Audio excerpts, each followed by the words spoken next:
Kung nais mong matutong magbasa, tunog ng letra awitin na. A, abokado, b, buko, k, kokwa, d, dagat, e, elesi, football, g, galon, hamon, i, isda, j, juice, k, katmon, lampara, mangga, niyog, o, orasan, p, pogs, queen, rambutan, suman, truck, ulap, van, walo, wax. Heto na ang yes!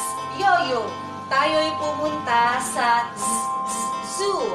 Humanda ng magbasa.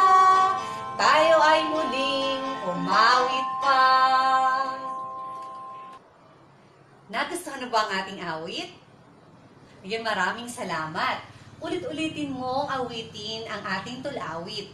Nang sa ganon, pag ito ay iyong namemorya, ay matututuhan mo kahit walang tingin dito ang tunog ng ating mga letra.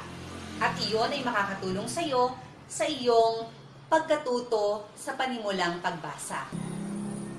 At bago tayo magtapos, nais kong idagdag sa ating mga pinag-aralan na letra ay ang letrang enye. Ito ang malaking enye at ang maliit na enye. At ang tunog nito ay nya. Sa pagbigkas natin ng ninyo, maririnig natin doon ang tunog ng enye. At ngayon, isama natin ang isa pang letra, ang letrang ng. Ito ang malaking ng at ang maliit na ng. At ang tunog naman nito ay ng. Sabihin nyo nga, ng. Yan. At ito ay masasabi natin, maririnig natin ang tunog ng ng kapag sasabihin natin ang salitang ang. Ang. So, yung yun po ang tunog ng ng.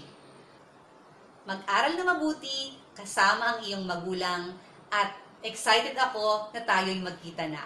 Maraming salamat. Paalam!